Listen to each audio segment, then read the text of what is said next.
I'm pretty sure this is what a lot of you guys are interested in. This is our lead procurement officer, Thomas Smith. I'll introduce myself. Oh, okay, thanks. And then you just go down there. Okay. All right, good morning, everyone. My name is Tom Smith. I'm the procurement manager for IT and commodities. So I'm not going to be able to talk directly about most of these projects because I only deal with IT and commodities. However, if you have direct questions in reference to them, please see me after this and I'll put you in contact with who you need to talk to. So I have a question for all of you. How many of you are registered in Emma? Okay. So how many, put your hands back up for me. Out of you that are registered in Emma, how many of you are sure your contact information is up to date? Okay, better than I thought. What we find a lot of times with vendors in Emma is the contact information is incorrect. We send out emails and then it gets bounced back saying the email address is invalid. I don't know if that's whether someone left the firm or whatever the case may be, but we run into that a lot. So make sure you're constantly making sure your information is up to date. All of our procurements will be advertised on Emma. So make sure you're constantly monitoring that.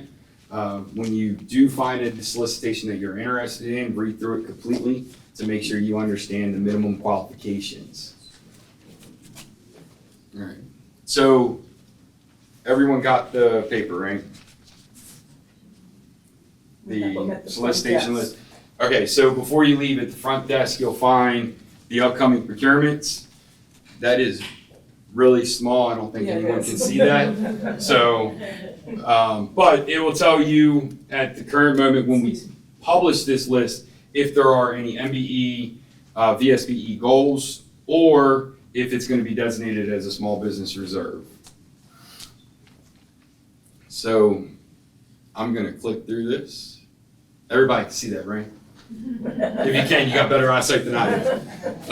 Because I'm standing closer and I can't see it. So we try to put when we plan on advertising it. Doesn't always work as planned. So we try to give you a season. It might be plus or minus. We try our best. It just doesn't always work out. Is there any IT firms in here? Okay, I'm familiar with your firm. Is that it? Okay, then I'm going to skip my next spiel because it's not going to apply to anybody. So that's all I got. Any questions? Can you go back to your contact info, please? Is my contact info in there? I think it's on the first. Okay. Jeff's contact information is in there. Nope, just Jeff's. So I will give you an email address that will go to all of us, all of the managers and the director and the deputy director. It is MDTA procurement at mdta.state.md.us. Can you repeat that, please? MDTA procurement at mdta.state.md.us. And if you're interested, I will also give you my email address. My email address is tsmith4@mdta.state.md.us. Tom, how long is a contract advertised in Emma? The minimum COMAR requirement for any contract is 21 days. Okay. So all contracts, aside from PORFs, which would only apply to IT firms on the state master contract, have a minimum of 21 days. It's normally longer than that. And if it's a very detailed procurement, it will be even longer. I have two questions.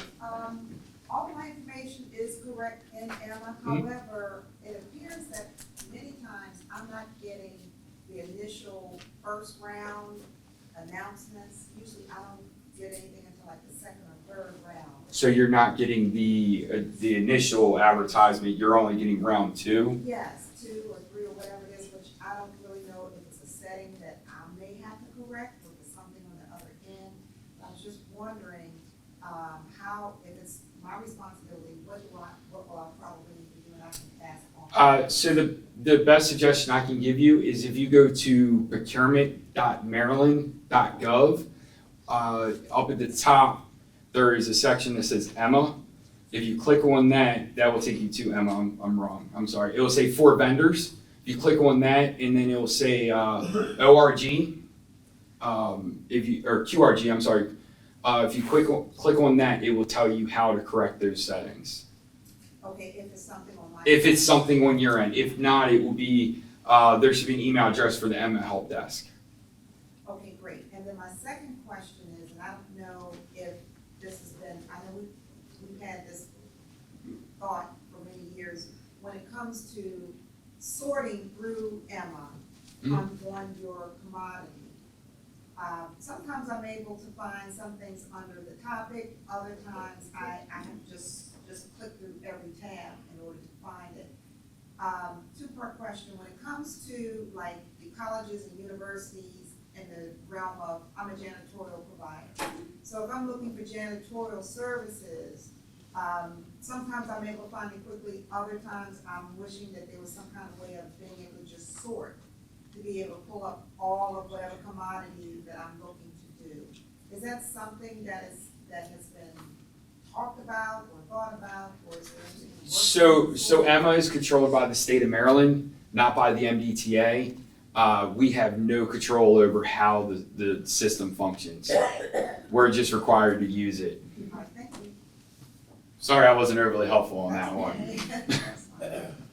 Any other questions? I have one question. Yes, sir. Do you all sole source contracting opportunities outside of your regular procurement process, meaning your agency might need some furniture moved So for an emergency? I mean, we would sole source if there is a justification for the sole source. So we can't just, by law, we can't just sole source for any old reason. There's got to be a justification. Either the information solely belongs to that individual company. So like most of my sole sources end up being IT programs that were custom built by the particular firm, and they own the rights to it. So yes, we do sole source, but it's not all the time that we sole source. I just wanted to give everyone a tip. My name's Alice Cook. I'm the compliance officer manager for CRFP. When you're in Emma and you're interested in some of these state contracts, pay attention to when the pre-bid meetings are. And I would suggest that you attend those because you're going to learn, for the most part, what primes are going to be bidding on those contracts, because that's who you're bidding to, right? You're bidding to the prime. Now, sometimes, we love MBE primes. That's what we strive for, because we want to see you succeed. But in most cases, when you're starting out, you're going to be a sub. Okay, and the prime has to meet a certain percentage of their contract with minority-owned businesses, women-owned businesses, et cetera.